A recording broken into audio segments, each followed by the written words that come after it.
ഓ, ഇതെന്തൊരു ചൂടാ അല്ലേ കണ്ണാ? അതെ അതെ, എന്തോരം വിളക്കായി കത്തിച്ച് വെച്ചേക്കണേ ശ്രീലകത്ത്. ചൂടെടുക്കില്ലേ പിന്നെ. അച്ഛൻ തിരുമേനി നട അടച്ചിട്ട് പോയി കിടന്നൊന്ന് വിശ്രമിച്ചോളൂ, ക്ഷീണമൊക്കെ മാറട്ടെ. അല്ല, അപ്പോൾ ഉണ്ണിക്ക് വിശ്രമം വേണ്ടേ? ഏയ്, അതല്ല, എനിക്ക് ഒരിടം വരെ പോകാനുണ്ട്. കൂട്ടുകാരൊന്നിച്ച് തിരുമേനി വിശ്രമിച്ചോളൂ, കണ്ണൻ പോയിട്ട് വേഗം വരാട്ടോ. ശരി, വൈകാതെ ഇങ്ങ് എത്തിയേക്കണേ കണ്ണാ. വൈകാതെ ഞാൻ എത്തിക്കോളാം. അമ്പലത്തിലെ ചുറ്റുമതിലിന് പുറത്തേക്ക് ഇറങ്ങിയപ്പോഴേ അതാ അവിടെ കണ്ണൻ്റെ കൂട്ടുകാർ കാത്തു നിൽക്കണു. വേഗം വരൂ കണ്ണാ എന്ന് പറഞ്ഞു വിളിച്ചു. എല്ലാവരും കൂടി യാത്ര തിരിച്ചു. എങ്ങോട്ടാന്നല്ലേ? വേറെ എവിടേക്കാ? കണ്ണൻ്റെ സ്വന്തം ആനക്കോട്ടയിലേക്ക്. എത്ര ദിവസമായി അവിടെ ആ ആനമുത്തശ്ശനെയും ബാക്കി കുറുമ്പന്മാരെയും ഒക്കെ കണ്ടിട്ട്. ശീവേലിക്ക് വരുമ്പോൾ അവരുടെ പുറത്ത് കയറിയിരുന്ന് അമ്പലത്തിന് പ്രദക്ഷിണം വെക്കാം എന്നല്ലേ പറ്റൂ, കളിക്കാൻ പറ്റില്ലല്ലോ. അതാ ഇന്ന് അങ്ങോട്ട് ചെല്ലാമെന്ന് വിചാരിച്ച്.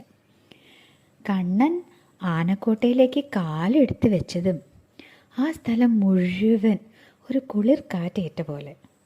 ആനമുത്തശ്ശൻ പയ്യെ എണീറ്റു. കണ്ണ് തുറന്നു നോക്കിയപ്പോൾ അതാ അവിടെ കണ്ണനും കൂട്ടുകാരും നിൽക്കണു. തുമ്പിക്കൈ ഉയർത്തി കാട്ടി ഓടി വാ കണ്ണാ എന്ന് വിളിക്കണ പോലെ കണ്ണൻ ഓടി ചെന്ന് ആനമുത്തശ്ശൻ്റെ തുമ്പിക്കൈ കെട്ടിപ്പിടിച്ചു. എന്നിട്ട് തലോടി.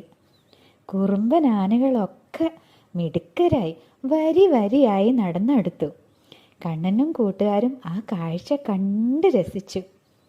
എത്ര വലിയ വലിയ കൊല കൊമ്പന്മാരാ! എല്ലാം കണ്ണൻ്റെ ഒരു തലോടലിന് വേണ്ടി കാത്തു നിൽക്കണു.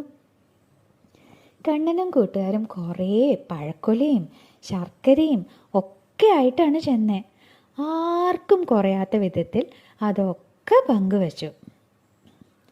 അല്പം കുളിക്കാൻ മടിയുള്ള ആനകളും കുളിക്കുന്നിടത്തുനിന്ന് മാറാത്ത കുഞ്ഞാനകളും അപ്പുറത്തും ഇപ്പുറത്തും നിൽക്കുന്ന ആനകളെ ഇക്കിളി കൂട്ടുന്ന കുറുമ്പൻ ആനകളും ഒക്കെ കണ്ട് അവരുടെ പുറത്ത് കയറി ചാടി മറിഞ്ഞ് തുമ്പിക്കൈമേൽ ഊഞ്ഞാലാടിയും കളിച്ച് രസിച്ചു. സമയം വൈകണു, അച്ഛൻ തിരുമേനി അന്വേഷിക്കും എന്ന് കണ്ണനോട് നന്ദൂട്ടൻ ഓർമ്മിപ്പിച്ചു. ആനമുത്തശ്ശൻ്റെ അടുത്ത് ചെന്നു. എന്നിട്ട് നെഞ്ചത്ത് മുട്ടി ചേർന്ന് നിന്നു. എന്നാ ഞാൻ പോയിക്കോട്ടെ എന്ന്